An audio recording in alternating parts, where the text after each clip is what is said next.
Kate Douglas Wiggin is best remembered as a children's author, but she was also well known for starting the first free kindergarten school while living in San Francisco in the 1870s. A twice married world traveler, Kate Douglas Wiggin was well known and respected as an engaging storyteller and a warm, community-minded member of Salmon Falls.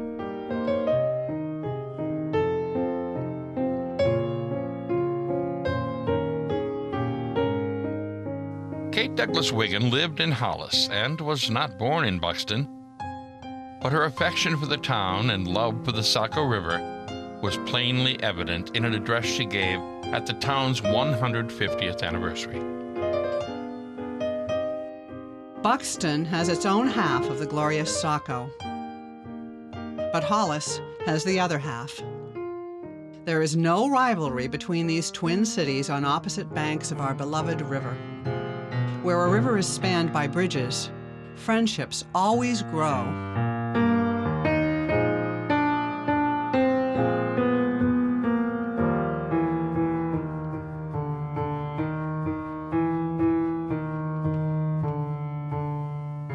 Kate Douglas Wiggin was born in the mid-19th century and was widely known and respected as an accomplished writer of fiction. She wrote more than 25 books, and in her own words, I wrote to portray the life of the little villages along the banks of our river. The background is always as real as I can make it. All the rest is fiction. They are homespun tales, and the Saco has always flowed through all of them. Kate Douglas Wiggin lived a full and rich life and gave generously of her time and spirit. Born Kate Douglas Smith in Philadelphia, she will always be remembered for blessing readers with books such as Rebecca of Sunnybrook Farm. The book was adapted into 2 movies, a 1939 version with Shirley Temple and an earlier silent film version with the legendary Mary Pickford playing Rebecca.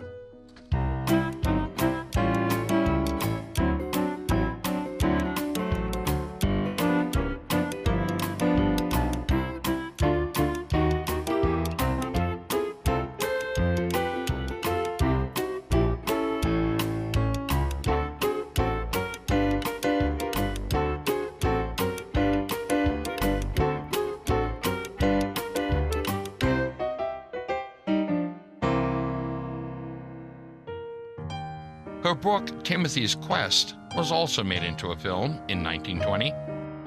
Mother Carey's Chickens was adapted for the stage, as was The Old Peabody Pew, which continues to be staged every year at the Torrey Hill Meeting House, and is the longest-running play in Maine's history.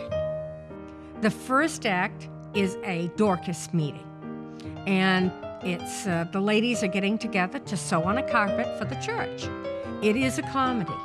There is timeless humor in this. The deacon and Mr. Burbank and Lobelia's father are coming in to try all the lamps tonight, so they said they'd tack down the platform carpet then.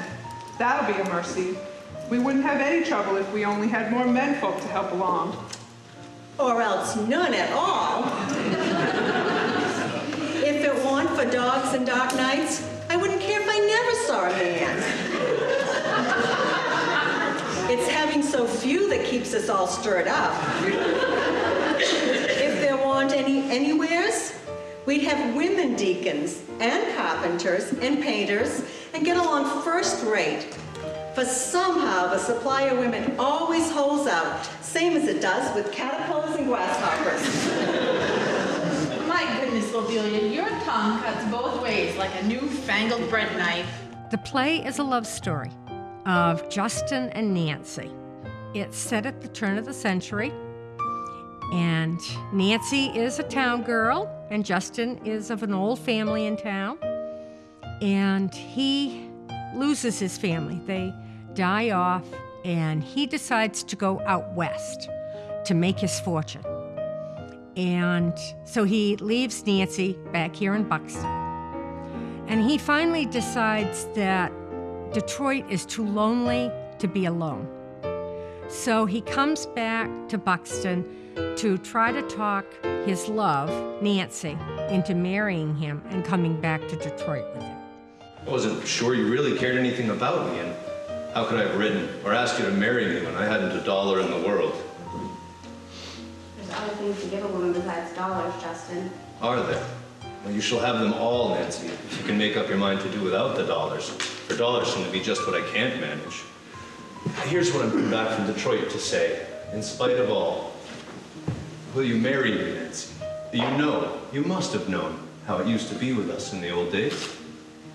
Yes, but that was long, long ago, and all the time since then I've been trying to push you out of my mind and heart.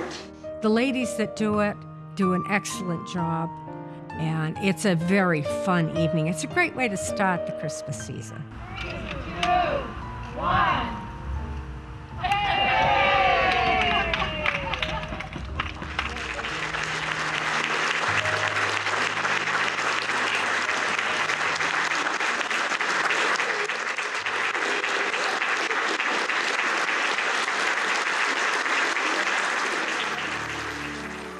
Kate Douglas Wiggin also founded the Dorcas Society in 1897 and was honorary president of this Buxton Hollis organization, which is still functioning under the same name today.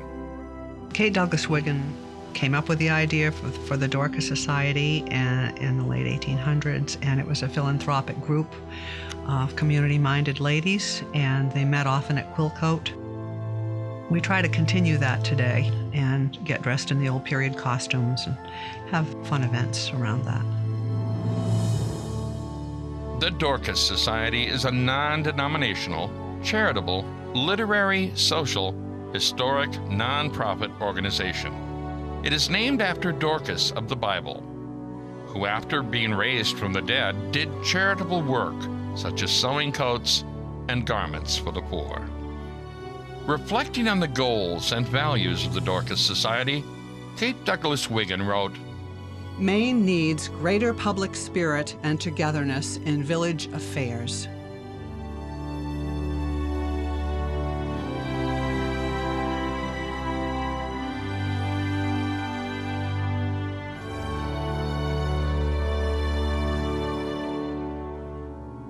Kate Douglas Wiggin died in 1923, and her ashes were scattered over the Saco River.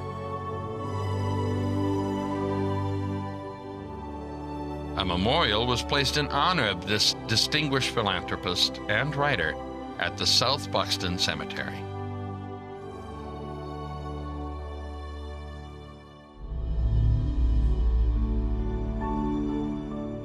The creativity, passion, and hometown generosity exemplified by this fine lady live on. And for the generations that continue to be inspired by her selflessness, the song never ends.